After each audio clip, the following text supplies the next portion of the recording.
Next question. The speed of a boat in still water is 14 km per hour. It goes 28 km downstream in 1 hour 45 minutes. Find the speed of the stream. Okay.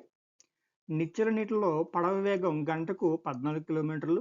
ఇది 1 గంట 45 నిమిషాల్లో 28 కిలోమీటర్లు దిగువకు వెళ్తుంది. ప్రవాహం యొక్క వేగాన్ని కనుగొనండి. ఓకే. మనకి క్వశ్చన్లో బోట్ స్పీడ్ స్టిల్ వాటర్లో 14 కిలోమీటర్ పర్ అవర్ ఇచ్చారు. అంటే m = 14 కిలోమీటర్ పర్ అవర్. అలాగే డౌన్ స్ట్రీమ్ స్పీడ్ అనేది m+s అవుతుంది. ఇది మనకి 28 కిలోమీటర్స్ని 1 అవర్ 45 మినిట్స్లో ట్రావెల్ చేస్తుందని చెప్పారు. కాబట్టి 28/1 అవర్ 45 మినిట్స్ అంటే ఇది మనకి 7/4 అవర్స్, రైట్? సో 7 అనేది 28లో 4 టైమ్స్, 4 × 4 అంటే 16 kilometre per hour. Okay.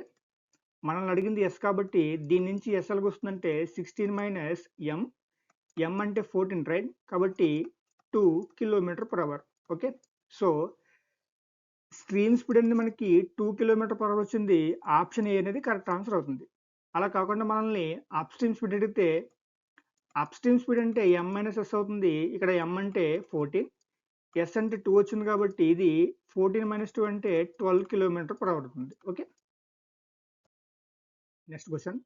A motor boat whose speed is 11 km per hour in still water goes 28 km downstream in 2 hours 20 minutes. Find the speed of the stream. Okay. నిశ్చల నీటిలో గంటకు 11 కిలోమీటర్ల వేగంలో ఉన్న ఒక motor పడవ 2 గంటల 20 నిమిషాల్లో 28 కిలోమీటర్లు దిగువకు వెళ్తుంది. ప్రవాహం యొక్క వేగాన్ని కనుగొనండి. ఓకే. ఇది కూడా సిమిలర్ క్వశ్చన్ అండి. బోట్ యొక్క స్పీడ్ స్టిల్ వాటర్లో 11 కిలోమీటర్ పర్ అవర్ ఇచ్చారు. కాబట్టి m అనేది 11 అవుతుంది. అలాగే డౌన్ స్ట్రీమ్ స్పీడ్ అనేది మనకి m+s, ఇది 28 కిలోమీటర్స్ని 2 అవర్స్ 20 మినిట్స్లో ట్రావెల్ చేస్తుందని చెప్పారు. కాబట్టి 2 అవర్స్ 20 మినిట్స్ అంటే ఇది మనకి 7/3 అవర్స్ వస్తుంది, రైట్? సో 7 28లో 4 టైమ్స్, 4 × 3 అంటే 12 కిలోమీటర్ పర్ అవర్. దీని నుంచి మనకి ఎస్ కావాలి కాబట్టి 12 - m అంటే 11, సో 1 కిలోమీటర్ పర్ అవర్ వస్తుంది. ఓకే. కాబట్టి ఆప్షన్ సి అనేది కరెక్ట్ ఆన్సర్ అవుతుంది, right? Next question.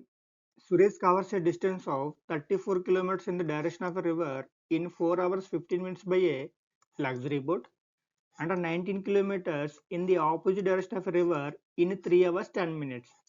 At present, what is the speed of the flow of river? Okay. Suresh luxury boat ద్వారా నది దిశలో 34 కిలోమీటర్ల దూరాన్ని 4 గంటల 15 నిమిషాల్లో, నది వ్యతిరేక దిశలో 19 కిలోమీటర్ల దూరాన్ని 3 గంటల 10 నిమిషాల్లో చేరుకుంటాడు. ప్రస్తుతం నది ప్రవాహ వేగం ఎంత? ఓకే. ఈజీ క్వశ్చన్ అండి. మనకి క్వశ్చన్లో డైరెక్షన్ ఆఫ్ రివర్ అంటే డౌన్ స్ట్రీమ్ స్పీడ్ m+s ఇచ్చారు.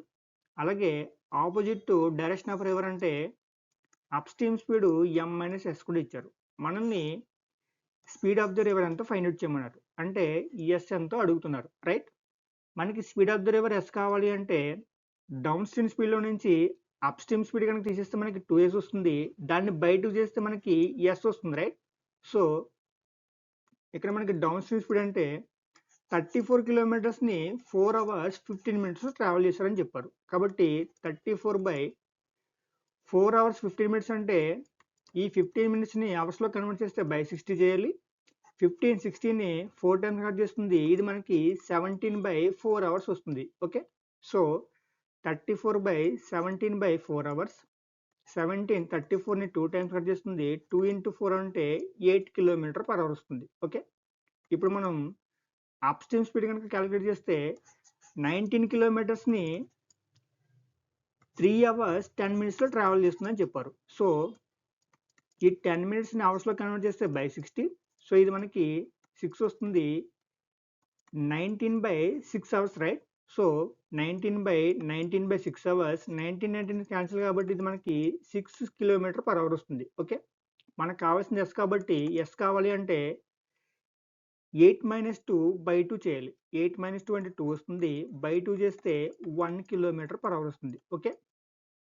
దీని నుంచి m కావాలి అంటే 8 + 2 బై 2 చేయాలి. సో 8 + 2 అంటే 14. 14/2 అంటే 7 km/h. ఓకే. సో, మనల్ని అడిగింది ఎస్ కాబట్టి ఎస్ అనేది 1 km/h. ఆప్షన్ సి అనేది కరెక్ట్ ఆన్సర్ అవుతుంది.